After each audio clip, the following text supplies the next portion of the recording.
اعوذ باللہ من الشیطان الرجیم بسم اللہ الرحمن الرحیم الحمد للہ رب العالمین والصلاة والسلام علی سید الانبیاء والمرسلین حبیب الہ العالمین ابی القاسم محمد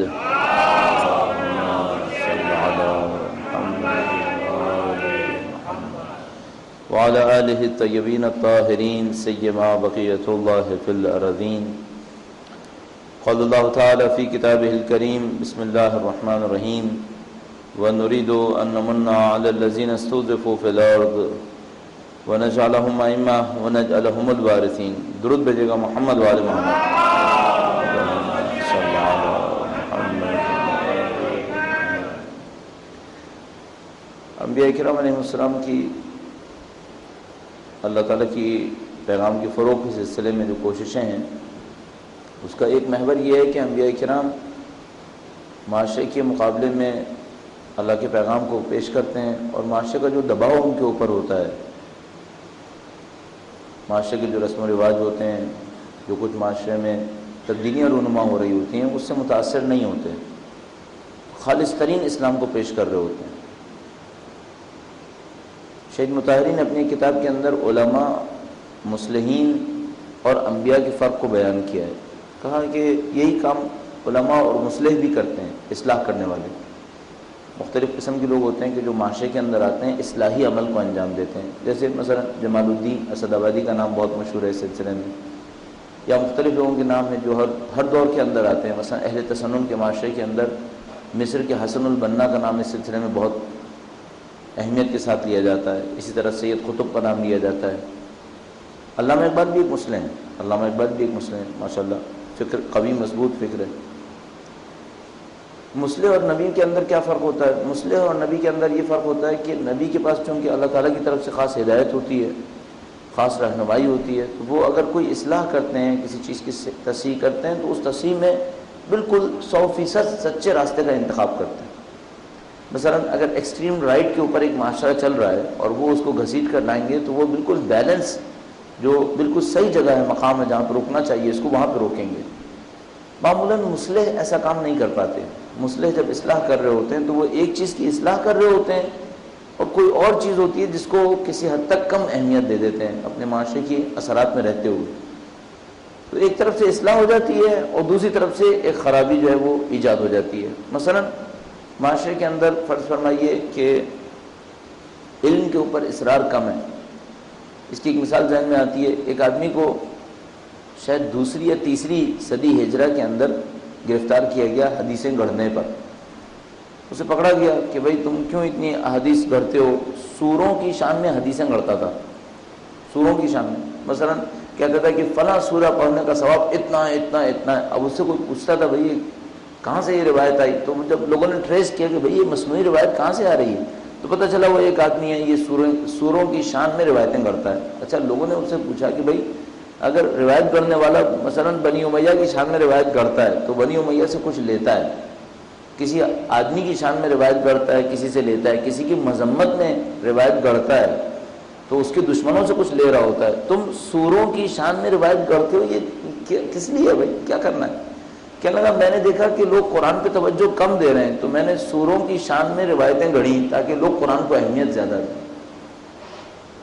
اپنی دانش میں بہت اچھا کام کر رہا ہے، کیا کر رہا ہے؟ قرآن کریم کی اہمیت کو زندہ کر رہا ہے، لیکن آیا یہ طریقہ کار ہے؟ آیا اس طریقے سے؟ تو ایک کام صحیح کر رہا ہے اور اس صحیح کرنے کے ساتھ ساتھ ایک بہت غلط کام کر رہا ہے، اور وہ غلط کام یہ کر رہا ہے کہ اپنی مرضی سے دین بنا رہا ہے، اپنی مرضی سے نعوذ باللہ خدا کی جگہ بیٹھ کر ثواب اور جزا وہ لوگوں کے اندر تقسیم کرنے کی کوشش کر رہا ہے۔ انبیاء کرام کا عمل جو ہوتا ہے وہ بہت صحیح عمل، بالکل ایکوریٹ اس جگہ کے اوپر جہاں پر ہونا چاہیے۔ جب ہم ایک گمراہ معاشرے کے اندر ہوں، ہمیں ان دونوں پہلوؤں کا بہت خیال رکھنا پڑتا ہے۔ ایک ایسے معاشرے کے اندر ہے جس کے اندر بگاڑ آیا ہوا ہے، اور بگاڑ بھی کم نہیں آیا ہے، بگاڑ بہت شدید بگاڑ آیا ہوا ہے۔ اب آپ کو بہت زیادہ ہوشیار ہونا پڑے گا کہ جب آپ کسی بگاڑ سے لڑ رہے ہوں تو ایسا نہ ہو کہ آپ کسی بگاڑ کے لڑنے کے نتیجے میں کسی صحیح کو بھی پامال کر چکے ہوں۔ صحیح کو بھی پامال نہیں کرنا ہے، صحیح کو بھی اپنی جگہ پہ رکھنا ہے اور اس بگاڑ سے بھی لڑنا ہے۔ اب اس کا جو بہترین طریقہ کار سمجھ میں آتا ہے وہ وہی ہے جس کے اوپر ہم نے چند دنوں میں اصرار کیا۔ وہ یہ کہ بجائے یہ کہ ہم اپنی پسند ناپسند کو استعمال کریں، اس کو مسلسل اس کے اوپر ڈال دیں کہ جس کو خدا نے میزان بنا دیا ہے۔ مثلا خدا متعال نے قرآن کریم کو میزان بنایا ہے، جیسے کہ آیہ کریمہ آئی تھی، اہل بیت اطہار علیہ السلام کے کردار کو پروردگار عالم نے میزان بنایا ہے، اس میزان کے اوپر پرکھنے کی کوشش کریں تو یہ ہوگا کہ اپنی پسند ناپسند اور اپنی طرف سے کسی چیز کو ریجیکٹ اور سلیکٹ کرنے کے بجائے ہم ایک صحیح میزان کے تحت فیصلہ کر رہے ہوں گے۔ اب یہاں پہ ایک بہت اچھا ڈسکشن اور بھی ہے جو میں نے ابھی ابتدا میں عرض کیا کہ انبیاء اپنے معاشرے کے اندر جو نافذ چیز ہوتی ہے اس کے مقابلے میں خدا کے پیغام کو دے رہے ہوتے ہیں۔ اب آج کل کا زمانہ ایسا ہے کہ جس کے اندر آپ کے سامنے بظاہر تو انتخاب ہے لیکن در حقیقت انتخاب نہیں ہے۔ وہ اس طریقے سے ہوتا ہے، آپ نے بہت سارے الیکشنز کے اندر دیکھا ہوگا کہ الیکشن میں جو دو سائڈ کھڑی ہوئی ہیں وہ دونوں ہی آپ کو پسند نہیں ہیں۔ اب ہو رہا ہے انتخاب تو ہو رہا ہے، انتخابات انجام پا رہے ہیں، لیکن آپ یہ کہیں گے کہ انتخابات تو ہیں لیکن اس میں یعنی مجھے کوئی انٹرسٹ نہیں ہے۔ اس کی وجہ یہ کہ دونوں طرف وہ ہیں کہ جو مجھے پسند نہیں ہے۔ اچھا اب دھوکہ کیا ہو رہا ہے؟ دھوکہ یہ ہو رہا ہے کہ کہا جاتا ہے کہ آپ اپنی فری ول سے سلیکٹ کریں، اور یہ کوئی پوچھنے والا نہیں کہ بھائی وہ سلیکشن کے اندر جو آپشن ہے وہ دونوں وہ ہیں جو میری فری ول سے طے نہیں ہوئے ہیں۔ کم سے کم آپشن میں تو میری فری ول بھی آنی چاہیے۔ اب سلیکٹ کوئی بھی ہو جائے آپشن تو سامنے آئے، آپشن ہی نہیں ہے۔ تو وہ کسی نے پوچھا کہ بھائی آج کھانے میں کیا ہے؟ اس نے کہا مچھلی ہے اور مچھلی ہے۔ ٹھیک ہے، یہ کیا انتخاب ہوگا؟ ایک ہی 2 دفعہ ہو رہا ہے نام تبدیل کر کے کہ ایک مچھلی ہے اور مثلا دوسرا فش ہے۔ اب یہ تو بات نہیں بنی، اب انتخاب تو۔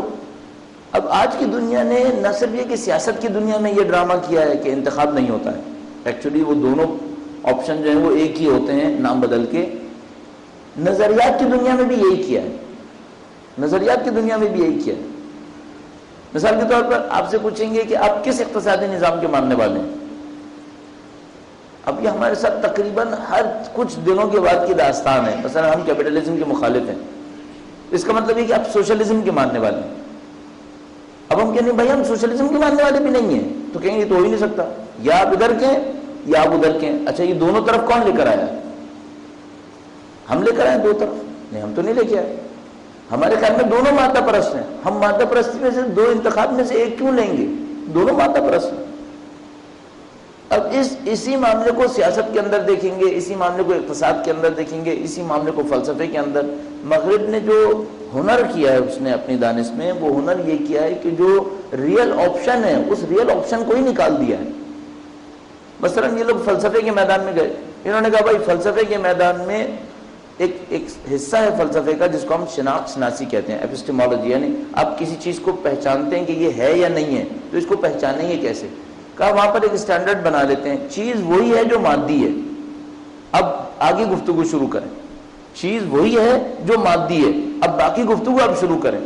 اب وہ جو مادی ہے وہ کیا کیا ہے؟ اب آپ بتائیے مادی کیا کیا ہے؟ تو بھائی ابھی پہلا جو آپ نے بنیاد رکھی ہے وہی آپ نے گویا ایک کلاڑا لے کر درخت کی جڑ پہ مار کر پہلے تو اس کی جڑیں کاٹ دی ہیں۔ آپ نے کہا چیز وہ ہے جو مادی ہے، تو خدا، قیامت، فرشتے وہ تو پہلے ہی آپ نے کاٹ دی ہیں، اس کے بعد پوچھنا ہے وہ جو مادی ہے وہ کیا کیا ہے؟ اساس خراب ہے، بنیاد خراب ہے۔ اسی طرح سیاست کے میدان میں کہا بھائی یا آپ ڈیموکریسی کے ماننے والے ہیں یا آپ ڈکٹیٹرشپ کے اور مونارکی کے ماننے والے ہیں، آپ کون سے کے ماننے والے ہیں؟ اقتصادی نظام کے اندر یا آپ کیپٹلزم کے ماننے والے ہیں یا آپ سوشلزم کے ماننے والے ہیں، آپ کس کے ماننے والے ہیں؟ اب کوئی یہاں پر آ کے کہنے والا نہیں ہے کہ بھائی پہلے تو یہ تقسیم توڑو تو۔ کس نے کہا کہ 2 تقسیم ہیں، کیپٹلزم اور سوشلزم، ڈیموکریسی اور مونارکی؟ نہیں، تیسری چیز بھی ہے، ہم اسلام کے ماننے والے ہیں، ہم اسلام کے حقیقی تصور کے ماننے والے ہیں۔ وہ کیپٹلزم بنے، اس میں کچھ کیپٹلزم کی چیزیں شاید نظر آ جائیں تمہیں، ممکن ہے کچھ چیزیں اس میں سوشلزم کی نظر آ جائیں، ممکن ہے کچھ چیزیں اس میں ڈیموکریسی کی نظر آ جائیں، ممکن ہے کچھ چیزیں اس کے اندر مونارکی کی نظر آ جائیں، لیکن آپ مجھے محدود نہ کرو کہ آپ سیٹ بنا کر دے دو یا ادھر یا ادھر۔ نہیں، میں اسلام کا ماننے والا ہوں، چاہے آپ کی نظر میں وہ کچھ بھی بن جائے۔ بدقسمتی سے مسلمان اس بات کی جرات نہیں کر پا رہا، اور عام آدمی کی بات نہیں کر رہا ہوں، مفکرین کی بات کر رہا ہوں۔ مفکرین کے ساتھ بھی یہی مصیبت ہے کہ جب وہ اس میدان کے اندر اترتے ہیں کہ 2 میں سے کون سا لینا ہے، اسلام کا نظام کون سا ہے، تو وہ خود بخود پہلے سے بنے ہوئے سیٹ کو اپنے اسلام کے اوپر تطبیق دینے کی کوشش کرتے ہیں۔ پہلے سے ایک ڈھانچہ بنا ہوا ہے، اس کو اسلام کے اوپر فٹ کر دیتے ہیں، اور اس کے بعد کہتے ہیں اسلام یعنی ڈیموکریسی، اسلام یعنی مثال کے طور پر مونارکی، بادشاہت، اسلام یعنی مثال کے طور پر کیپٹلزم، یا اسلام سوشلزم۔ اچھا، اب اسلام ایک فکر ہے حقائق پر مبنی، اور دنیا کے اندر جو بھی فکر نافذ ہوتی ہے اس میں کچھ نہ کچھ حقیقت ضرور ہوتی ہے، کچھ نہ کچھ حقیقت ضرور ہوتی ہے، ورنہ چل ہی نہیں سکتی۔ امیر المومنین کا خطبہ نمبر 50 میں کئی دفعہ دہرا چکا ہوں، اس کے اوپر غور فرمائیے گا، درود بھیجے گا محمد و آل محمد۔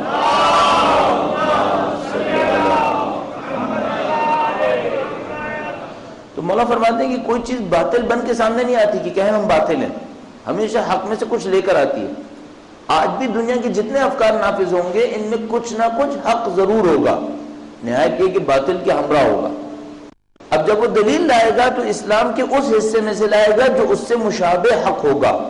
مثال کے طور پر کیپٹلزم میں ایک حق ہے، وہ کیا ہے؟ مثلا اس نے پرسنل پراپرٹی کا انکار نہیں کیا۔ اگر ایک آدمی کارخانہ لگانا چاہتا ہے، اسلام میں بھی اجازت ہے، کیپٹلزم کے اندر بھی اجازت ہے، تو کیپٹلزم کہے گا دیکھو ہم نے پرسنل پراپرٹی کو، پرائیویٹ اونرشپ کو اجازت دی ہے نا، اسلام کے اندر بھی ہے، تو اسلام کیپٹلزم ہے۔ جس زمانے میں سوشلزم کا دورہ تھا، وہ لوگ کہتے تھے اسلام یعنی سوشلزم۔ کیوں بھائی؟ وہ کہتے تھے دیکھو امیر المومنین نے جب بیت المال ان کے ہاتھ میں آیا تو بیت المال میں سے ہر آدمی کو کچھ نہ کچھ دینا شروع کر دیا، اور وہ جو دیا تو سب کو مساوی دیا۔ سوشلزم بھی یہی کہتا ہے ہر انسان کو مساوی ملنا چاہیے، ہر فکر میں کچھ نہ کچھ حق ہوگا، اور وہ حق اسلام میں ہوگا تو وہ نکال کر اس ٹکڑے کو کہہ دیں گے یہ دیکھو اسلام یہی ہے۔ اسلام ان میں سے کوئی نہیں ہے، ان میں کچھ کچھ اسلام کا ہے، اسلام یہ نہیں ہے۔ اسلام خود ایک فکر ہے، اسلام کا اپنا ایک نظام ہے، اور اساس اور بنیاد میں یہ تمام نظاموں کے مقابلے میں ہے، اساس اور بنیاد میں یہ تمام نظاموں کے مقابلے میں ہے۔ یہ اس صورت میں ہے کہ آپ اسلام کی روح کو سب سے پہلے جائزہ لیجئے۔ اب دیکھیے میں چند جملے اس بات کے اوپر اور عرض کرتا چلوں کہ اسلام اپنی اساس اور بنیاد میں کیسے کیپٹلزم اور سوشلزم کے مقابلے میں قرار پائے گا۔ اچھا، یہ پیچھے اصل میں کسی کا سوال تھا جس کو ہم ڈسکس نہیں کر پائے ان کے ساتھ، تو میں ذہن میں یہ آتا ہے کہ نہیں شاید کچھ لوگوں کے ذہن میں یہ سوال رہ گیا ہو، تو میں اس کو تھوڑا سا چند نقطوں کی صورت میں آپ کی خدمت میں بیان کر دوں، گرچہ شاید ہر ایک کی اس کے اندر اتنی دلچسپی نہیں ہوگی، لیکن یہ ہے کہ چند نکات بیان کر دینے میں کوئی حرج نہیں ہوگا۔ درود بھیجے گا محمد و آل محمد۔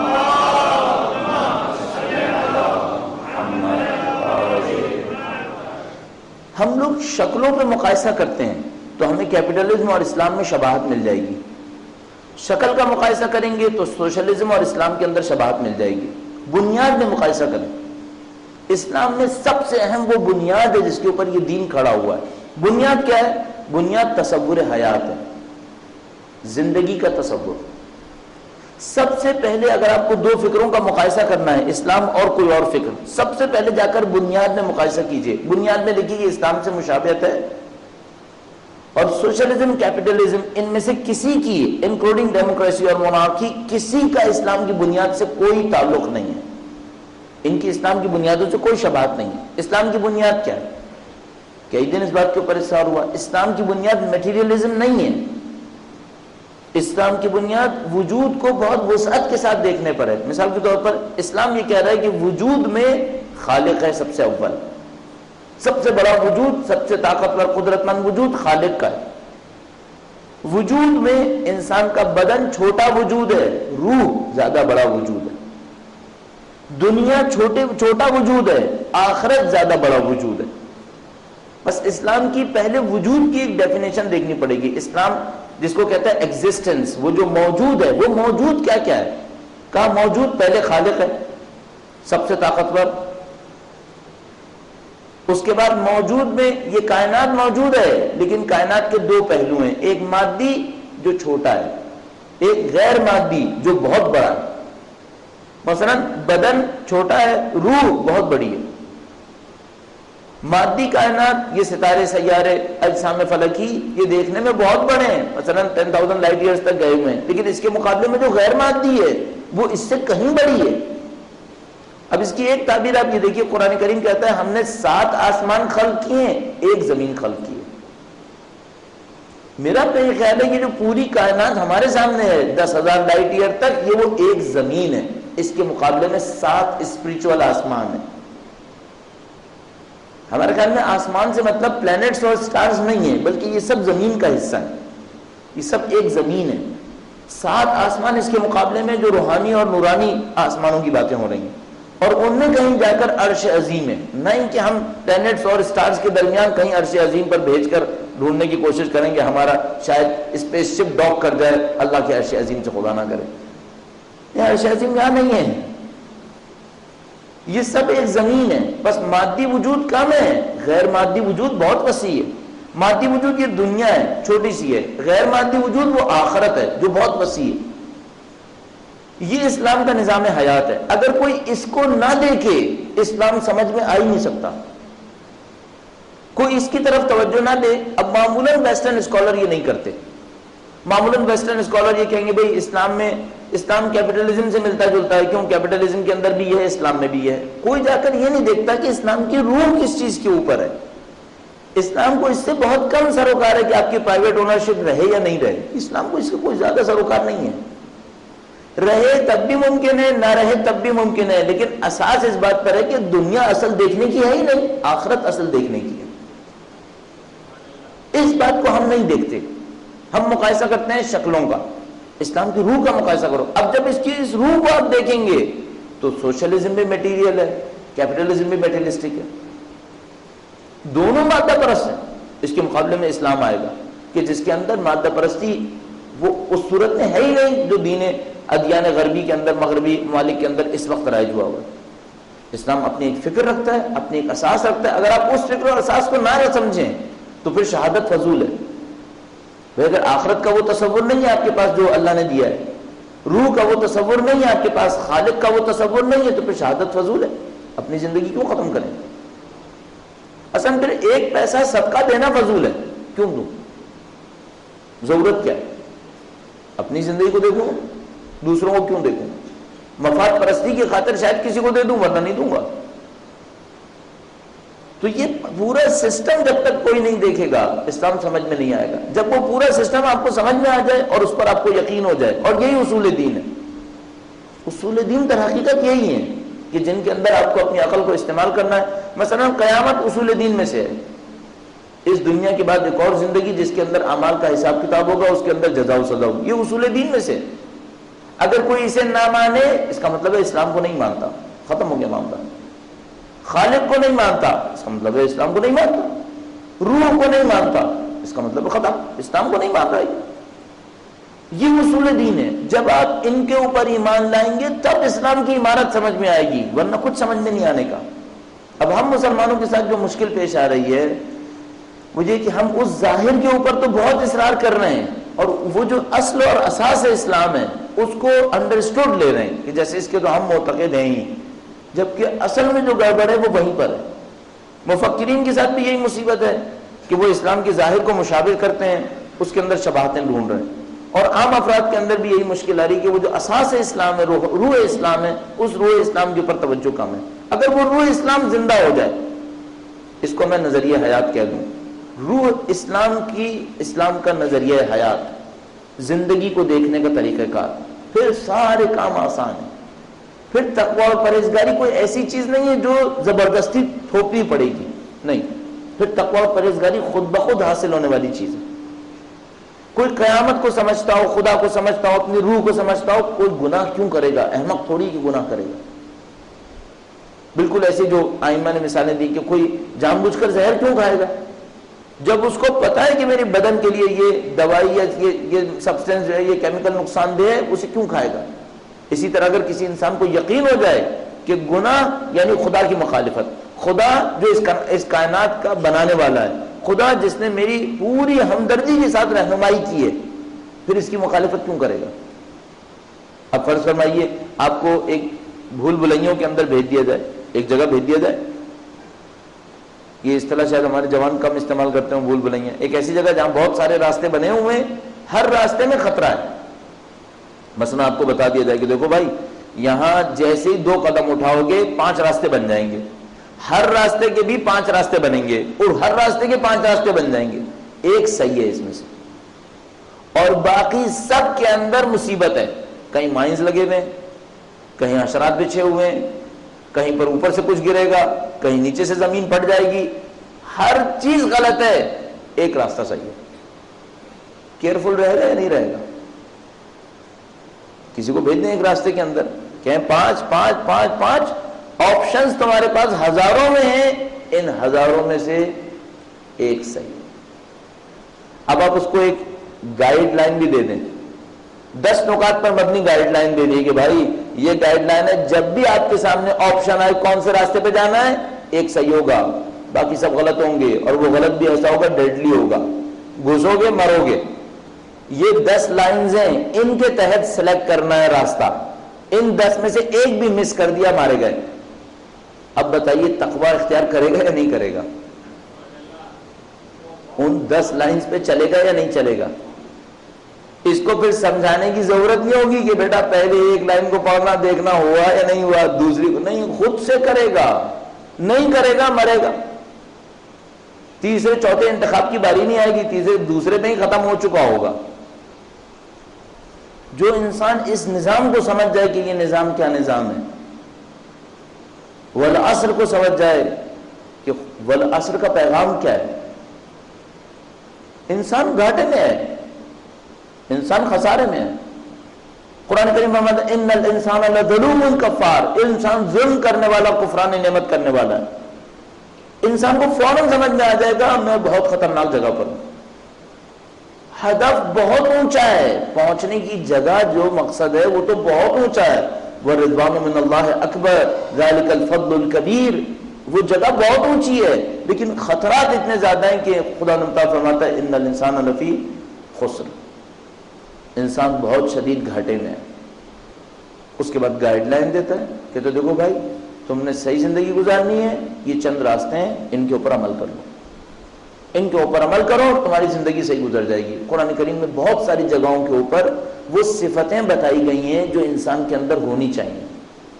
مثلا میں نے عرض کیا بھول بھلائیوں میں بھیجا، آپ نے بتایا کہ دیکھو بھائی تمہارے آپشن کل ملا کر 1000 کچھ ہوں گے، ان میں سے ایک صحیح ہوگا۔ ہر وقت چوز کرتے وقت 10 کی یہ گائیڈ لائن ہے، ہر قدم پر ان 10 کو دیکھنا ہے۔ وہ 10 رٹ لے گا، اپنے ہاتھ میں سنبھال کے رکھے گا، کہیں ایسا نہ ہو یہ مس ہو جائے۔ کوئی اس طرح قرآن کو تھام لے گا اگر اس کو پتا چل جائے یہاں کیا ہو رہا ہے۔ یہ نہیں ہوگا کہ آپ کے آج قرآن پڑھا تھا وہ کہتا ہے اچھا ہاں یاد تو آج تو یاد ہی نہیں رہا، یہ نہیں کرے گا۔ پھر کیوں؟ بھول بھلائیوں میں کھڑا ہے، اگلی دفعہ پھر انتخاب کرنا ہے، 10 لائنیں نہیں ہیں ہاتھ میں، تو کھڑا ہو جائے گا وہیں پر، کہے گا میں آگے نہیں جاؤں گا۔ کیوں؟ اس کو پتا ہے ایک قدم رکھوں گا غلط قدم رکھوں گا مارا گیا، اس 10 کے بغیر کیسے آگے بڑھوں؟ کیوں مولا کائنات قرآن کریم پر اتنا اصرار کر رہے ہیں؟ کیوں پروردگار عالم کا اتنا اصرار ہے تم اہل بیت کے بغیر آگے نہیں بڑھنا؟ من آتاکم نجا ومن لم یاتکم ہلک، جو آپ تک پہنچ جائے گا نجات پائے گا، جو آپ سے دور رہ جائے گا وہ ہلاک ہو جائے گا۔ یہ وہ گائیڈ لائن ہے، اس کے تحت نہیں چلے مارے گئے۔ اچھا یہ ہمیں سمجھانا کیوں پڑ رہا ہے لوگوں کو؟ کیونکہ نظام سمجھ میں نہیں آیا۔ اس بے وقوف کی طرح جو ان بھول بھلائیوں کے اندر بغیر کسی ہیلپ کے گھس آیا ہے، اسے پتہ ہی نہیں کہ یہاں ہو کیا رہا ہے، 2 قدم اٹھانے کی دیر ہے، ہلاکت ہی ہلاکت ہے۔ اور اگر کسی کو پتہ چل جائے بغیر 10 پوائنٹ کے ہلے گا بھی نہیں۔ ہم قرآن کریم کو اس لیے اہمیت نہیں دے پا رہے کہ ہم سمجھ نہیں رہے ہم ہیں کہاں، ہم سمجھ نہیں رہے نظام کیا ہے۔ اچھا عجیب بات یہ ہے، بالکل ایسے جیسے قرآن کہتا ہے نا بات جگہ پر تم نے اتنے مردے اٹھا لیے تمہیں پتہ نہیں چلا۔ ہم اپنی آنکھوں سے ہلاک ہوتے دیکھ رہے ہیں لوگوں کو، اب بھی سمجھ میں نہیں آئی بات۔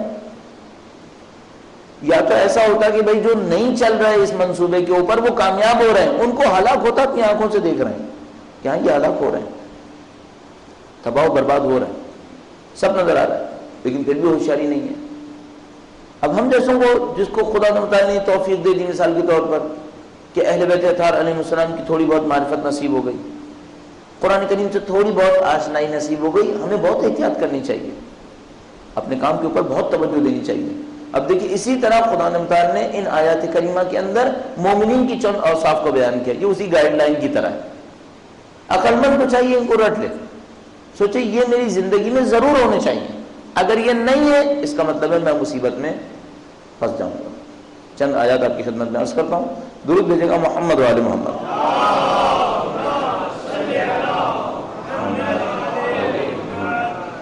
اب دیکھیے خدا متعال کا انداز کیا ہے. وہ بھول بھلائیوں والی مثال کو ذہن میں رکھیے. خدا متعال نے یہ کہا اور جو چیزیں تمہیں عطا کی گئی ہیں وہ دنیاوی زندگی کا ناپائیدار مال و متاع ہے.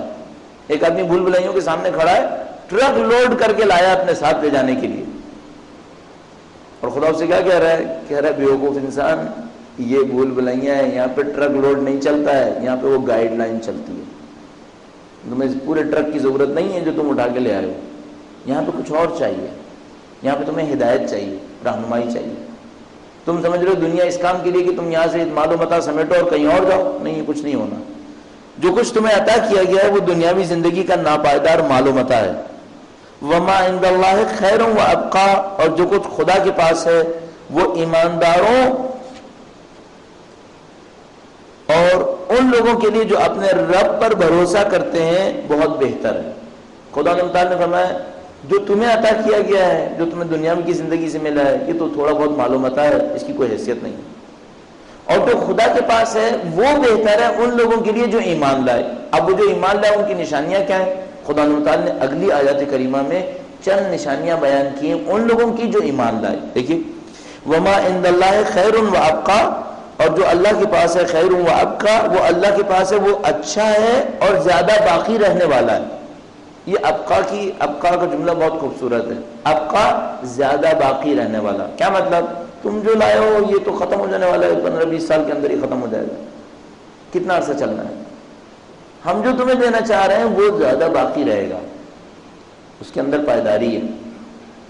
للذین آمنوا, ان لوگوں کے لیے جو ایمان لائے. اب ان کی صفتیں کیا ہیں؟ وعلی ربہم یتوکلون, پہلی صفت یہ اپنے رب کے اوپر توکل کرتے ہیں, اپنے رب پہ توکل کرتے ہیں. اچھا, رب پہ توکل کی بہت ساری باتیں ہم نے گزشتہ چند دنوں کے اندر متعدد دفعہ دہرائی ہیں. خدا پہ توکل کرتے ہیں, کیا مطلب ہے اس کا؟ خدا پہ توکل اس لحاظ سے کرتے ہیں کہ جتنا نظام بنایا ہوا ہے اس رب کا بنایا ہوا ہے, اس میں اس رب کے علاوہ کچھ نہیں ہے. وہ حاکم ہے, وہ مالک ہے, جس چیز کو جس طرح چاہے گا تبدیل کر لے گا. تم اس پر بھروسہ کرو, اس کی اطاعت کر لو, اس پر بھروسہ کر لو. میں نے شاید پہلے بھی یہ مثال آپ کی خدمت میں عرض کی ہو, پچھلے سال بھی. ایک بعض اوقات ای میل بڑے فضول اور بیہودہ آتے رہتے ہیں. بعض اوقات کوئی 50-60 میں ایک ای میل کارآمد نکل آتا ہے. وہ ایک کارآمد ای میل یہ تھا, اس میں ایک مثال لکھی کہ ایک آدمی ہائیکنگ کے لیے پہاڑ کے اوپر چڑھ گیا, رات کو پہاڑ میں سفر شروع کیا, کرتا رہا یہاں تک کہ ایک جگہ کہیں پہنچا, وہاں پاؤں سلپ ہو گیا. رسی تو باندھ چکا تھا, سلپ ہوا تو ہوا میں لٹک گیا. اب شدید سردی کا زمانہ ہے, رات کا وقت ہے, نظر کچھ نہیں آ رہا ہے, ہوا میں لٹکا ہوا ہے. کچھ سمجھ میں نہیں آیا کیا کرے, نہ اوپر جا پا رہا ہے نہ نیچے گرنے کی ہمت ہے کہ چھوڑ دے اپنے آپ کو نیچے گرے. اب نہیں معلوم نیچے کہاں جانا ہے. لٹکے سوچتا ہے کہ اگر میں کچھ گھنٹے لٹکا رہا تو میں سردی سے ویسے ہی یا خو کے مر جاؤں گا, اب کیا کروں؟ تو اپنے ذہن میں خدا کو فریاد کرتا ہے, کہتے ہیں خدایا تو میری مدد کر دے, میرے سارے وسیلے کٹ گئے, میرے پاس کچھ نہیں رہا ہے, تیرے سوا کچھ نہیں ہے خدایا, تو مدد کرنے والا ہے. اس میں اس طرح لکھا ہے, بس خدا کہتا ہے ٹھیک ہے میں ہوں, تمہاری سن رہا ہوں, کیا چاہیے؟ کہتا ہے خدا مجھے نجات دے دے اس مصیبت سے. کہنے لگا کوئی, خدا نے کہا کوئی اور ہے جو مدد کر سکے؟ کہنے لگا نہیں خدایا کوئی نہیں ہے یہاں, تیرے سوا کچھ نہیں ہے. خدا نے کہا پھر رسی کاٹ دے. رسی کاٹ دے. کہنے لگا خدایا اگر رسی کٹ گئی تو میں گر جاؤں گا. خدا نے کہا تو ابھی کہہ رہا تھا کہ میرے سوا کوئی نہیں ہے, ابھی تجھے رسی اتنی عزیز کیوں ہے؟ پھر رسی کاٹ دے, میں مدد کر رہا ہوں. تو کہاں جائے گا؟ نیچے بھی گرے گا, نیچے بھی میری طاقت ہے نا. کتنے 1000 فٹ سے گرے گا تو میری طاقت سے نہیں ہے, پھر جہاں سے بھی گرے گا میری طاقت. تو رسی کاٹ دے. کہنے کا نہیں خدایا تو رسی جوڑی چھوڑ دے, پھر میری مدد کرنے کا. نہیں ایسے نہیں ہوگی, رسی کاٹ پھر مدد کرے. کہنے لگا نہیں. لٹکا رہا, صبح کو ریسکیو ٹیم آئی, دیکھا مر چکا تھا, صرف 2 فٹ اوپر تھا زمین سے. رسی کاٹتا تو زمین پہ گر جاتا, بچ جاتا. احمق, رسیوں پہ اعتماد کیے ہوئے لٹکے ہوئے, خدا پہ اعتماد نہیں کر رہے. اب اپنی زندگی میں دیکھیے کتنی رسیوں پہ لٹکے ہوئے. توکل واقعاً عجیب چیز ہے. میں نہیں کہہ رہا کہ اپنی زندگی سے سب کچھ نکال دیں، نہیں، سب کچھ ہونے دیں، اصل خدا کو دیکھیں. ان میں سے کسی کے کٹنے پر افسوس نہ کریں. لِكَيْ لَا تَأْسُوا عَلَى مَا فَاتَكُمْ وَلَا تَفْرَحُوا بِمَا آتَاكُمْ. افسوس نہ کرو کسی چیز کے جانے پر اور خوش نہ ہو جاؤ کسی چیز کے آنے پر. یہ خدائی کا نظام ہے. خدا پہ بھروسہ کرو. یہ دنیا ساری اپنی رسیاں کاٹ دے، خدا ہے، خدا پہ توکل کرو. اور یہ مصیبت آپ کی خدمت میں عرض کرتا رہوں کہ جب تک رسیوں پہ اعتماد کیے ہوئے لٹکیں وہ خدا نہیں ملے گا. خدا ملتا ہی اسی وقت ہے جب ان رسیوں پہ سے اعتماد ختم ہو جائے. میں نہیں کہہ رہا کاٹ دیں، اعتماد ختم کر دیں. ان پہ اعتماد مت کریں. آپ کی زندگی میں بہت کچھ ہے، دوست، احباب، رشتہ دار، دولت، یہ وہ. آپ کو اپنی زندگی میں سوچنا ہے میری زندگی میں مشکل پڑی کون کام آئے گا. ان میں سے کسی پہ اعتماد مت کریں، خدا پہ اعتماد کریں. کیوں؟ خدا کام آئے گا. مت سوچیں اس موقع پر میں نے اتنا پیسہ اس جگہ پہ رکھا ہوا ہے، میں جب بوڑھا ہونے لگوں گا مجھے کوئی بیماری ہو جائے گی وہاں سے پیسہ نکال لوں گا، میری یہ جائیداد ہے میں اسے بیچ دوں گا. یہ سب باتیں مت کرو. نہیں معلوم جب مصیبت آئے گی تو کن کن بلاؤں کے ساتھ آئے گی، کیا بچے گا اس میں سے، کسی کو کچھ نہیں معلوم. خدا پہ اعتماد کرو. میرے پاس تو ویسے ہی کچھ نہیں ہے نا، میرے پاس تو خدا کے اعتماد کو ہے بھی نہیں. جس کے پاس ہے اس سے کہہ رہا ہوں بھائی کچھ جتنا کچھ بھی ہے اس کو خدا کے سامنے حقیر سمجھو، اس کی کوئی حیثیت نہیں. خدا ساتھ دے گا بس. جس کے پاس نہیں ہے اس کو سمجھنا آسان ہے، جس کے پاس ہے اس کو یہ سمجھنا بہت مصیبت ہے. کیوں؟ اس کی رسیاں جو لٹکی ہوئی ہیں نا وہ اس کو پریشان کرتی رہتی ہیں. سوچتا رہتا ہے یہاں سے یہاں سے یہاں سے کہیں نہ کہیں سے کچھ اور سے ہو جائے گا. نہیں، وہ خدا پہ بھروسہ کرو. بس پہلی چیز توکل کرے. توکل خدا تعالیٰ کی ذات مقدس پر. درود بھیجیں محمد و آل محمد.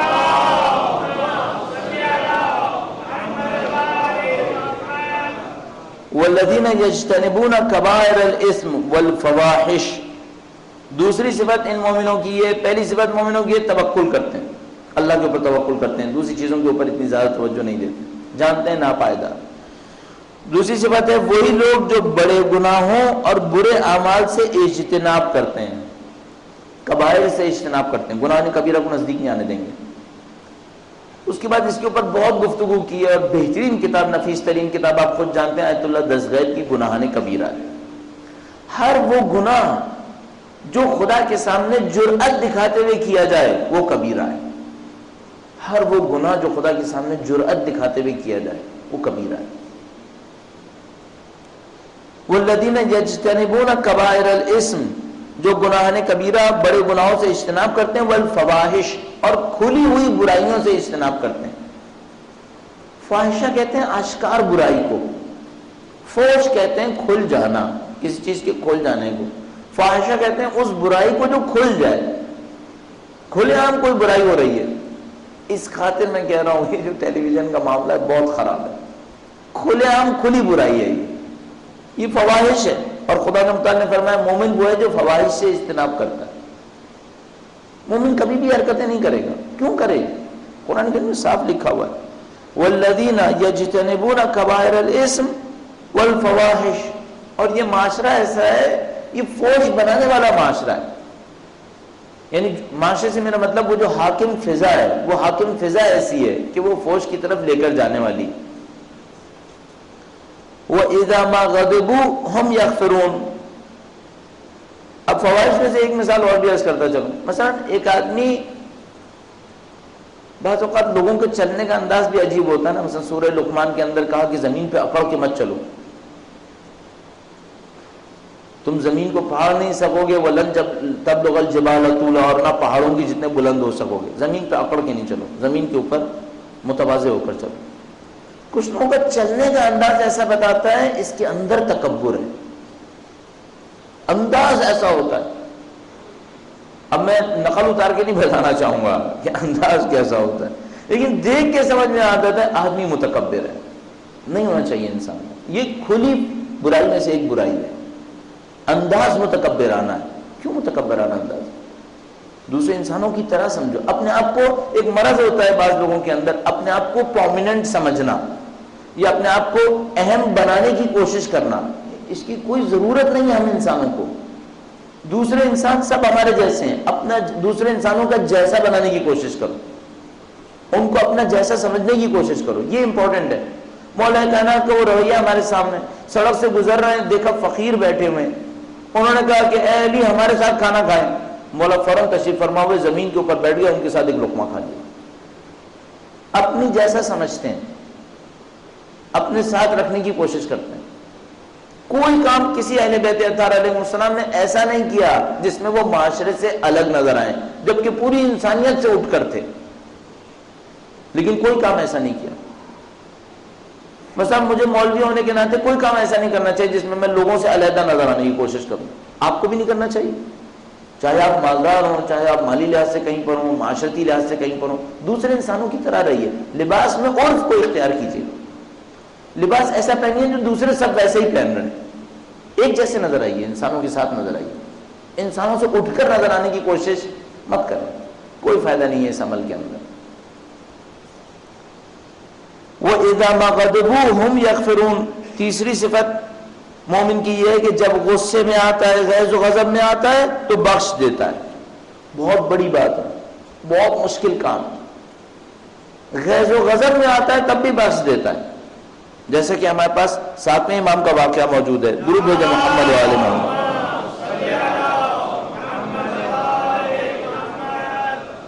ایک روایت آپ کی خدمت میں عرض کروں. فرمایا کہ ختمی مرتبت نے ارشاد فرمایا جب قیامت کا دن ہوگا خدا کی طرف سے ایک منادی ندا دے گا کہ جس شخص کا اجر خدا کے ذمے ہے وہ بہشت میں چلا جائے. جس شخص کا اجر خدا کے ذمے میں ہے. اس نے کوئی ایسا کام کیا ہے نعوذ باللہ خدا اس کا مقروض ہو گیا ہے. اتنا بڑا کوئی کام کہ اس کا اجر خدا کے گردن پر آ گیا ہے، خدا کے ذمے میں آ گیا ہے. پوچھا جائے گا خدا کے ذمے کس کا اجر ہے؟ کون سا ایسا انسان ہو سکتا ہے جس کا اجر خدا کے اوپر چڑھ جائے؟ تو جواب ملے گا جنہوں نے لوگوں کو معاف کیا وہ بغیر حساب کے بہشت میں چلے جائیں. لوگوں کو معاف کیا سخت کام ہے، انتہائی سخت ہے. اور آیت میں خاص کر لکھا ہوا اذا ما غضبوا، اور جب غصے میں ہو تب بخشتے. اس کا مطلب ہے یہ بہت مشکل کام ہے کہ انسان ایک طیش میں ہو. اب اس کے ساتھ آپ اپنے ذہن میں اضافہ کرتے جائیے. کمزور انسان غصے میں ہو وہ بخش دے، وہ تو بیچارے بخشنے کی پوزیشن میں بھی نہیں ہے نا.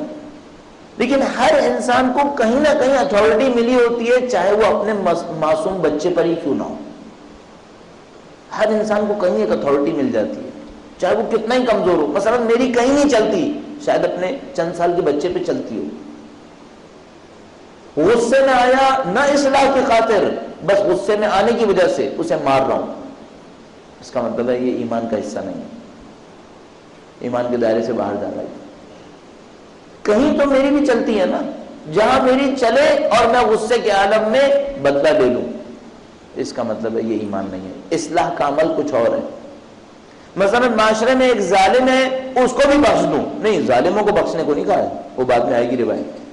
ظالموں کا حساب لینا ہے، ان کے سامنے بھی گردن جھکا دیں پورا من بقائے باہمی کے تحت ہے، یہ نہیں ہے. اس کے اوپر ابھی حساب ہوگا. یہ بات ہو رہی ہے ان کی جو ہمارے زیر دست ہیں، جو ہمارے کمزور ہیں. اس سے کوئی غلطی ہوئی ہے، مجھے غصہ آ رہا ہے، میں غصے کے عالم میں اس کو بخش دوں، اس کا مطلب ہے بہت بڑی فضیلت ہے. اس کے اوپر غور کرنا پڑے گا. وَإِذَا مَا غَضِبُوا. اب ذرا جا کے دیکھیے آفیسز وغیرہ میں کیا ہو رہا ہے، یہ بنگلوں کے اندر نوکروں کے ساتھ کیا ہو رہا ہے. یہ ایمان ہے. کس طرح رگڑ دیتے ہیں، کس طرح. اور یہاں جو کم ہے معذرت کے ساتھ اس معاملے میں افریقہ بہت بری جگہ ہے، وہاں کوئی پوچھنے والا ہے ہی نہیں. یہاں تو تھوڑا بہت سوسائٹی کا پریشر بن جاتا ہے تو انسان کو تھوڑا بہت خیال کرنا پڑ جاتا ہے کہ بھائی یہ کون ہے سامنے. وہاں تو کچھ ہے ہی نہیں، جو کرنا ہے کرتے رہو. اور جو جس کے اوپر ظلم ہو رہا ہے وہ بھی نہیں پوچھے گا کہ میرے ساتھ یہ کیوں ہو رہا ہے، وہ بھی سہ لے گا. اس کو عادت پڑ گئی ہے، اس کو سکھایا یہ گیا تمہیں سہ لینا ہے. البتہ شاید اب جدید دور کے اندر کچھ ان کو عقل آنا شروع ہو گئی ہو کہ ہاں اپنے آپ کی خاطر کہیں کھڑے ہوتے ہوں ورنہ معمولاً نہیں ہے، پیس دو۔ کتنا امریکہ نے پیسا ہے، کتنا یورپ میں مالک نے پیسا ہے، ابھی بھی پیسنا ہے۔ اور ہمارے یہاں بھی ایسے ہی بعض کمیونٹیز ایسی ہیں جن کو جتنا پیسنا ہے پیس دو، کوئی پوچھنے والا نہیں۔ کوئی کیا کر لے گا؟ طاقت ہے نا، طاقت سے بچ جائیں گے۔ یہ نہیں دیکھ رہے وہ جو خدا ہے وہ کیا کرے گا، اس کی طاقت کم ہے۔ ہمیشہ ایک قانون اپنے ذہن میں رکھ لیجئے، کمزور سے زیادہ احترام دکھائیں۔ اکڑنا ہے طاقتور کے سامنے اکڑ لیں، کمزور کا احترام بہت کریں۔ کیوں؟ کمزور کا بدلہ خدا لے گا۔ طاقتور تو اپنا بدلہ خود لے لے گا، کمزور کا بدلہ خدا لے گا۔ اس کے سامنے بالکل کوئی گنجائش نہیں ہے بلا وجہ میں اپنے آپ کو دکھانے کی۔ اچھا، ہم لوگ یہاں معاشرے کے اندر مصیبت یہ کمزور کے سامنے ہی اپنی شوبازیاں کرتے ہیں ساری، جبکہ اس کا بدلہ خدا لینے والا ہے۔ مصیبت میں پڑنا ہے اس کے سامنے، ہر جگہ کو دیکھنا پڑے گا۔ ہر انسان کی اپنی ایک پوزیشن ہوتی ہے، ہر انسان کا اپنا ایک موقع آتا ہے۔ میں نے عرض کیا کم از کم معصوم بچوں کے سامنے۔ وَإِذَا مَا غَضِبُوا هُمْ يَغْفِرُونَ، اور جب غصے میں آتے ہیں تو بخش دیتے ہیں۔ وَالَّذِينَ اسْتَجَابُوا لِرَبِّهِمْ وَأَقَامُوا الصَّلَاةَ، یہ وہ لوگ ہوتے ہیں جو اپنے رب کی پکار پہ لبیک کہتے ہیں، اپنے پروردگار کی دعوت کو قبول کرتے ہیں، وَأَقَامُوا الصَّلَاةَ، اور نماز قائم کر دیتے ہیں۔ نماز قائم کر دیتے ہیں کیا مطلب؟ اللہ کی مطلق پیروی کو معاشرے کے اندر قائم کر دیتے ہیں، ہر چیز میں خدا کی پیروی کرتے ہیں، اپنے رب کی دعوت پہ لبیک کہتے ہیں، جو خدا کہتا ہے اسے معاشرے کے اندر قائم کر دیتے ہیں۔ اور یہ بہت عجیب ہے، آپ کو جب طاقت ملے آپ سب سے پہلے کیا کرنا چاہیں گے؟ کبھی کبھی حساب کیجئے، آپ کو مثلا کوئی پوچھے پاکستان کا معاشرہ برا ہے، آپ کہیں گے ہاں یقیناً برا ہے۔ اچھا، اگر آپ کو طاقت ملے تو آپ کیا کیا کریں گے؟ میں ایک زمانے میں سوچتا تھا، یہاں کچھ چیزیں دماغ میں کلک کرتی رہی نا تو وہ 11-12 سال میں یہاں تک پہنچی ہیں، ابھی بھی کچھ کلک کریں گے، آگے کچھ اور پہنچے گا۔ ابھی یہاں تک جو پہنچا اس میں کلک کرنے والی جگہ یہ تھی، کبھی گھر آتا تھا تو مثال کے طور پر ٹیلی ویژن کو کھول کے کوئی ڈاکومنٹری دیکھتا تھا، یا مثلا یہ CNN BBC وغیرہ یہ دیکھتا تھا، کبھی کبھی اسپورٹس بھی دیکھتا تھا۔ ایک دفعہ ایک جگہ سے گزر رہا تھا، میرے ذہن میں آیا کہ اگر مثلا مولا نے حکومت بنائی اور ہمیں حاکم بنا دیا تو ہم کیا کریں گے؟ میں نے کہا یہ سب بند کر دیں گے، یہ سب لغویات، یہ سب واہیات۔ پھر میرے دل نے اندر سے کہا کہ تو ابھی آدھے گھنٹے پہلے دیکھ رہا تھا اور اب تو کہہ رہا ہے کہ میں حاکم بنا تو بند کر دوں گا، تو ان سے مزے کیوں لے رہا تھا پھر؟ بھائی آپ بتاؤ، آپ حکومت بناؤ گے کیا کرو گے؟ آپ یہی آئیڈیل بنا رہے ہو نا، امام تشریف لائیں گے حکومت بنائیے، فرض کرو آپ کو حاکم بنا دیا پاکستان کا، صحیح ہے، آپ پاکستان کے حاکم ہو گئے، آپ بند کرو گے نا، جو چیزیں بند کر رہے ہو ان سے خود مزے کیوں لے رہے ہو پھر؟ ابھی خود مزے لیتے ہو۔ مثلا اب خود اپنے اس نظام کے اندر جس کو ظالمانہ نظام کہہ رہے ہیں، اس کو ہم توڑ دیں گے، اس کو ہم توڑ دیں گے، اس سے مزے لے رہے ہیں، اس سے خوب کما رہے ہیں۔ اس کے بعد کہتے ہیں ہم جب بنیں گے تو عدل و انصاف لے آئیں گے، تو ابھی کیوں نہیں لے آتے؟ ابھی تو خوب اس ظلم سے مزے لے لیں، اس کے بعد جب امام آئیں گے تو ہم عدل و انصاف جاری کر دیں گے۔ کیا پتا تم امام کو اور نئے امام کو پہچانیں گے بھی یا نہیں پہچانیں گے؟ پھر پتہ نہیں میں اور آپ کہاں پہنچ جائیں گے پھر۔ اور یہ دنیا، یہ اس اعتبار سے دنیا دھوکہ ہے۔ مثلا اب وہ سخت باتیں نا، آخری دن ہے تو سخت باتیں اور بھی جو باقی بچ گئی ہیں کھاتے میں کھوتے میں وہ بھی ساری نکال دوں۔ وہ یہ کہ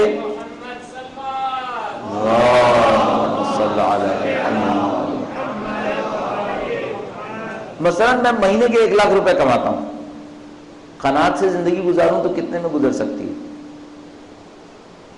فرض کر لیتے 60,000، صحیح ہے۔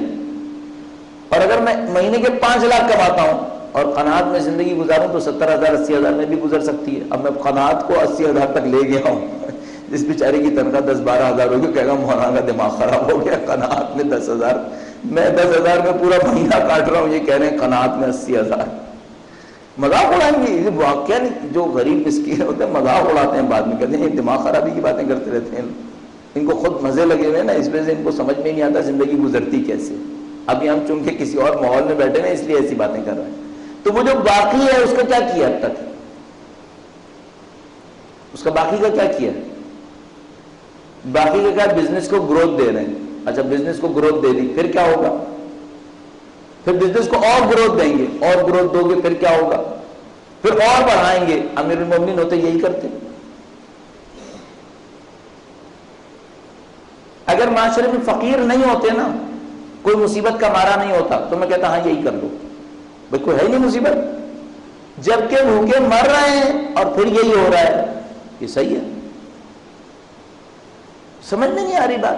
اچھا اب جب یہ سوچتا ہوں نا کہ بھائی مجھے تو یوں سمجھ میں آ رہی ہے، دوسرے دوست احباب سے کہتا ہوں جو ہمارے مولانا دوست احباب ہیں، ان سے کہتا ہوں بندگان خدا اگر میں غلط سمجھ رہا ہوں تو مجھے سمجھاؤ یار کہ اصل کچھ اور ہے، تاکہ میں غلط نہ بولوں. تو سب کہتے ہیں نہیں صحیح کہہ رہے ہو. تو صحیح کہہ رہے ہو تو اس پر کو بولتے کیوں نہیں؟ پھر میں اکیلا بولتا ہوں تو لوگ مجھے سنا کہ یہ تم ایک اکیلے نئی باتیں کہہ رہے ہو. اگر یہ بات غلط ہے تو آ کے بتاؤ کہ بھائی یہ بات غلط ہے. آپ سے بھی کہوں گا کہ بھائی اگر غلط سمجھ میں آ کے تو غلط ہے، تو آپ بات کرو کہ بھائی غلط ہے. یہ جو ابھی سمجھ میں آ رہی بات وہ یہ آ رہی ہے، ایک آدمی لاکھوں کما رہا ہے، بہت انکم ہے اس کی، اور اپنے کام سے صرف بزنس کا ایکسپینشن کر رہا ہے، بڑھ رہا ہے بڑھ رہا ہے بڑھ رہا ہے. پہلے 1 کروڑ کا مالک تھا، پھر 5 کروڑ کا ہو گیا، 20 کروڑ کا ہو گیا، 1 ارب کا ہو گیا. وہ تو بڑھتی ہے داستان، عدد کوئی ختم تھوڑی ہوتا ہے، عدد تو چلتا رہتا ہے آگے. اور وہ انسان ہے وہ پیچھے چلے جا رہے ہیں. اور عجیب بات یہ کہ اگر اس نظام کے سلسلوں کو جوڑیں تو اصل میں ان غریبوں کا ہی پیٹ کٹ رہا ہے جو یہاں پہ جمع ہو رہا ہے. اصل میں یہی ہے، یہ کوئی نئی دولت جنریٹ نہیں ہو رہی ہے، یہ کسی کا حق ہے جو کھچ کھچ کے یہاں پہ جمع ہو رہا ہے. مولا کی اس روایت کے تو فیض فرماتی ہے کہ اگر دولت کا کہیں ذخیرہ دیکھو تو سمجھ جاؤ کوئی حق سے محروم رہ گیا ہے. تو یہ کہاں کا انصاف بنا بھائی؟ یہ کون سی ایمانداری بنی، ایمان بنا؟ یہ تو مجھے آج تک سمجھ میں نہیں آ کے دے رہا. اس اعتبار سے بھی کیپٹلزم غلط ہے محض سمجھ میں آیا.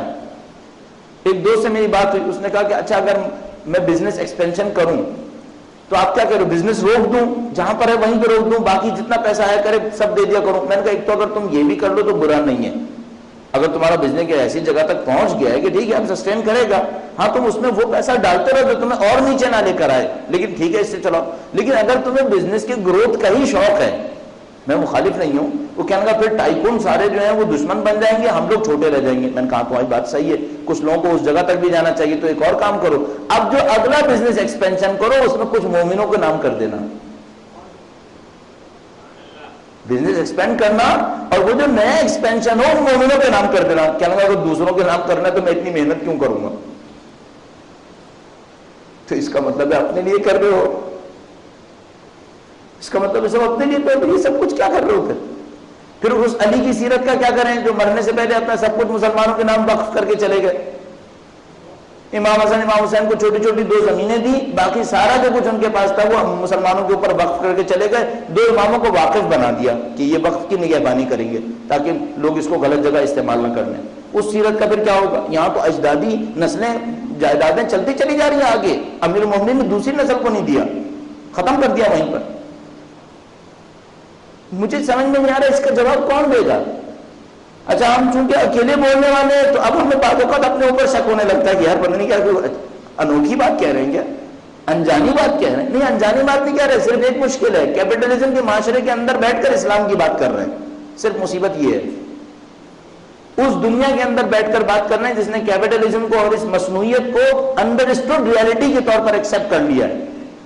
اسلام سے انحراف کو تسلیم کر لیا گیا ہے کہ ہاں یہی حقیقت ہے. نہیں ہے یہ حقیقت، جھوٹ ہے. یہ اہل بیت کی سیرت کچھ اور ہے، قرآن کی تعلیمات کچھ اور ہیں، اسلام کچھ اور کہہ رہا ہے، باقی ہم دھوکہ دے رہے ہیں اپنے آپ کو.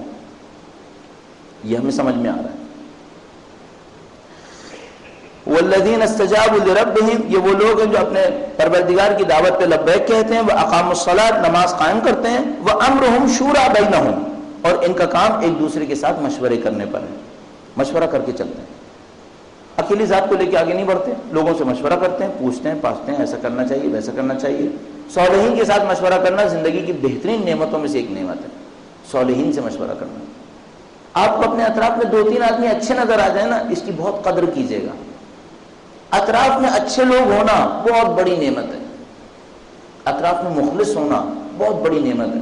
میں اس اعتبار سے خدا کا لاکھ شکر بجا لاتا ہوں، کراچی میں کچھ مخلص دوست ملے ہوئے ہیں، پاکستان میں نہیں ہے ایسا.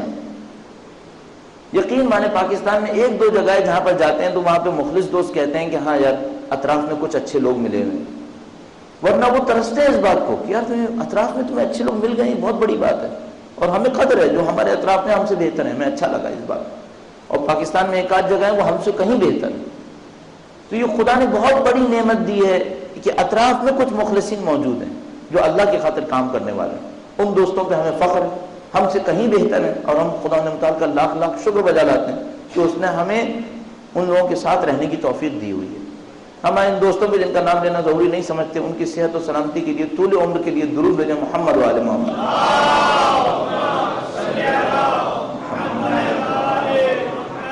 وَأَمْرُهُمْ شُورَىٰ بَيْنَهُمْ وَمِمَّا رَزَقْنَاهُمْ يُنْفِقُونَ، جو ہم نے ان کو رزق دیا ہے اس میں سے انفاق کرتے ہیں۔ خدا بہت خوبصورت دکھتا ہے بار بار، دیکھیے جگہ جگہ لکھا ہے جو ہم نے دیا ہے، ہم نے دیا، یہ بتانے کے لیے جو تمہارے ہاتھ میں ہے وہ تمہارے بابا کا تمہارا نہیں ہے، ہمارا ہے۔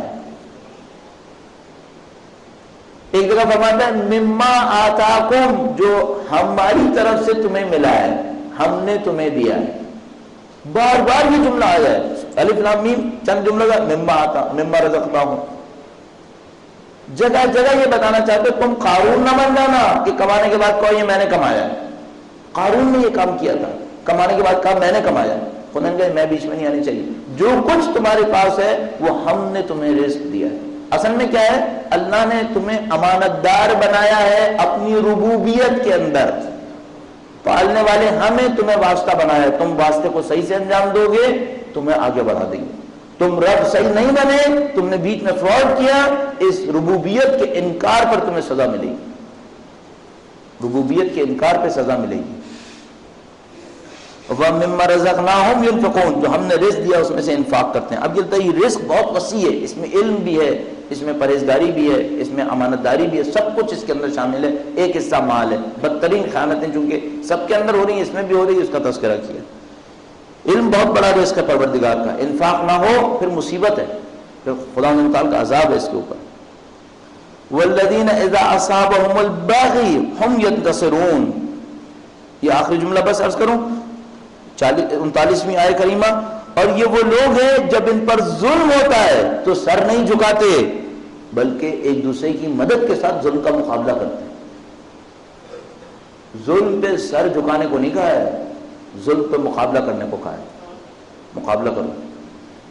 خدا تعالیٰ نے کسی آیہ کریمہ میں یہ نہیں کہا جب تم پہ ظلم ہو تو تم صبر کر لو، نہیں، ظلم پہ مقابلہ کرو۔ ہاں صبر وہاں پر ہے جب تم مقابلہ کرنے پر آئے مصیبت میں پھنس گئے، صبر کرو گے، اللہ اس کا بدلہ لے گا۔ وَسَيَعْلَمُ الَّذِينَ ظَلَمُوا أَيَّ مُنقَلَبٍ يَنقَلِبُونَ، جلد جان جائیں گے ظلم کرنے والے کہ کیسا تبدیل کرنے والا تبدیل کر دے گا۔ وہ تبدیل کرنے والا آنے والا ہے، وہ خود خدا ہے جو تبدیل کرنے والا ہے، اور پردہ غیبت میں اس کا نمائندہ ہے جو تبدیل کرنے والا ہے، اور وہ تبدیل کرنے والا سب کچھ تبدیل کر دے گا، سارے ظلم اٹھا کر پھینک دے گا، عدل و انصاف کو نافذ کر دے گا۔ وَسَيَعْلَمُ الَّذِينَ ظَلَمُوا أَيَّ مُنقَلِبٍ، کیسا تبدیل کرنے والا تبدیل کر دے گا۔ ظلم کے اوپر سر نہیں جھکانا ہے، ظلم کے اوپر سر اٹھا کر مقابلہ کرنا ہے۔ ہاں سر کٹے گا، خدا کی راہ میں کٹے گا، یہ ہوگا۔ کوئی حق کی خاطر بولنے والا یہ نہ سمجھے کہ مصیبت نہیں آئے گی، مصیبت آئے گی، یقیناً آئے گی۔ والذین اذا اصابهم البغی، جب ان کے اوپر ظلم پہنچ جاتا ہے، ہم ینتصرون، مدد کے لیے ایک دوسرے کے ساتھ رہتے ہیں، مدد کے لیے آگے بڑھ جاتے ہیں۔ ہم سید الشہداء کے ماننے والے ہیں۔ یزیدی ظلم کے مقابلے میں سید الشہداء علیہ السلام اگر چاہتے تو بہت راستے تھے خاموش رہنے کے۔ متعدد دفعہ آپ کی خدمت میں عرض کروں گا، اگر سید الشہداء یہ کہتے نا کہ میں نہیں لڑوں گا تم لوگ لڑو، میں مدینے میں ہوں، کوئی نہیں اعتراض کرتا، کوئی اعتراض نہیں کرتا۔ کیوں؟ کیونکہ سب یہ کہتے کہ ہاں اللہ کے نبی کا نواسا ہے، اگر یہ میدان میں جائے تو حد کی حرمت ہو جائے گی۔ نبوت کا احترام بچانے کے لیے بھی اگر حسین نہ جاتے، لوگ مانتے کہ ہاں نبوت کا احترام محفوظ رہنا چاہیے۔ اور سید الشہداء بہت سارے راستے تھے سید الشہداء کے پاس، صرف اتنا ہوتا سید الشہداء مسجد نبوی کے اندر بیٹھتے تب بھی لوگ اس بات کو کہتے ظاہری طور پر کہ سید الشہداء نے صحیح کیا، البتہ یہ سید الشہداء جانتے تھے کہ بنی امیہ اتنے بڑے وحشی جانور ہیں کہ اگر سید الشہداء مسجد نبوی میں بھی بیٹھتے تو وہ مسجد نبوی کے تقدس کو پامال کر دیتے. سید الشہداء یہ جانتے تھے.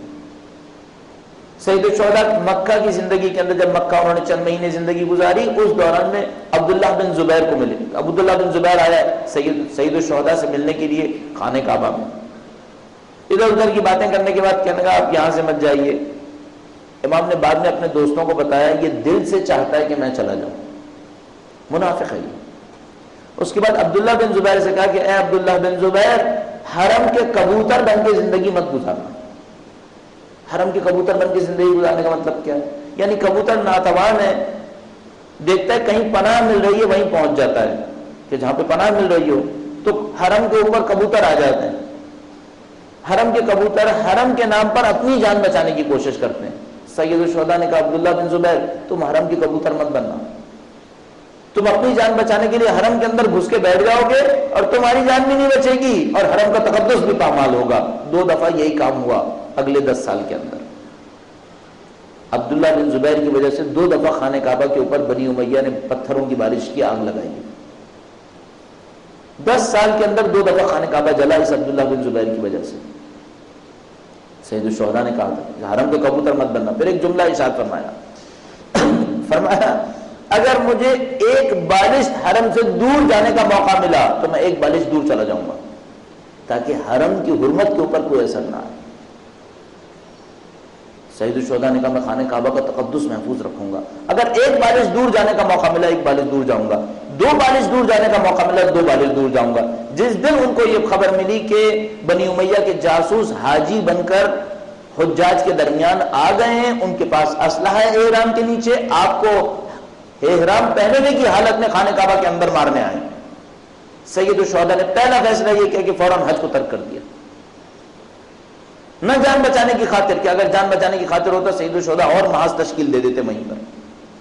اپنے حاجیوں سے کہتے تم بھی اسلحہ باندھ کر میری حفاظت کے لیے کھڑے ہو جاؤ. فوراً انہوں نے اقدام اٹھایا، انہوں نے کہا باہر نکل آؤ، حرم سے باہر آ جاؤ. کیوں؟ انہوں نے کہا میں حرم کے اندر خون بہانا پسند نہیں کروں گا. حرم کا تقدس محفوظ کر لیا. کس قیمت پر؟ قیمت اندازہ لگائیے گا. سید الشہداء نے حرم کا تقدس محفوظ کر لیا اپنے حرم کی پامالی پر، اپنے حرم کی پامالی. خانہ خدا حرم خدا ہے، عزت دار ہے. سید الشہداء کے حرم خدا ہے. سید الشہداء کا گھر حرم خدا ہے. سید الشہداء کی مخدرات حرم خدا ہے. سید الشہداء کا گھر حرم خدا ہے. شب عاشور ایک موقع آیا جب اصحاب کو پتہ چلا بی بی زینب پریشان ہے. ابھی بھی اپنے مظاہر کے پاس آیا، کہا ابھی بھی کیا مشکل ہے، بی بی کیوں پریشان ہے ابھی تک؟ کہا ہم وفا کا یقین دلائیں کہ تشریف لائے. سید الشہداء سے کہا ہم بی بی زینب سے خطاب کرنا چاہتے ہیں، اجازت دی. کہا بی بی ہم آپ کے نوکر ہیں، ہم آپ کی جان بچانے کے سامنے بڑے ہیں، ہم اپنی جانیں بچانے کے لیے نہیں آئے، ہم حرم کے دماغ کے لیے آئے ہیں. آپ حکم فرمایا کہ اپنے آپ کو مار دیں گے. اس موقع پر کسی بیوی نے اندر سے کہا تاریخ میں نام نہیں ہے، کہا حسین کے حرم کی دماغ کے لیے لڑتے رہو. واللہ عجیب موقع ہے، نبی زادی کہہ رہے ہیں حرم کے دماغ کے لیے لڑتے رہو. ناموس سے حسین کے اوپر وار ہو رہا ہے. خدا نے بتایا جانتا تھا حسین کس جنگ کو لڑ رہے ہیں. دیکھا حرم خدا کی خاطر اپنے حرم کو قربان کر رہے ہیں. پھر خدا نے حسین کی حرم کی حفاظت کی ہے. جتنی دیر یہ سر چلتا رہا قرآن کی تلاوت کرتا رہا. خدا حرم حسین کی حفاظت کرتا رہا. سید الشہداء کا سر تلاوت کرتا رہا. سید الشہداء کا سر موجودہ دکھاتا رہا. حرم خدا کی خدا نے حفاظت کی ہے. ایک موقع آیا سید سجاد شام کے دربار کے اندر، شام کی مسجد کے اندر تشریف لاتے ہیں، منبر کے اوپر بیٹھتے ہیں اور اس کے بعد چند جملے ارشاد فرماتے ہیں. یہ کہتے ہیں اے لوگوں جو جانتے ہیں وہ تو جانتے ہیں، جو نہیں جانتے وہ پہچان لیں. انا ابن مکہ انا مکہ اور مدینہ کا بیٹا ہوں. انا ابن ہل والحرم، میں ہل و حرم کا بیٹا ہوں. انا ابن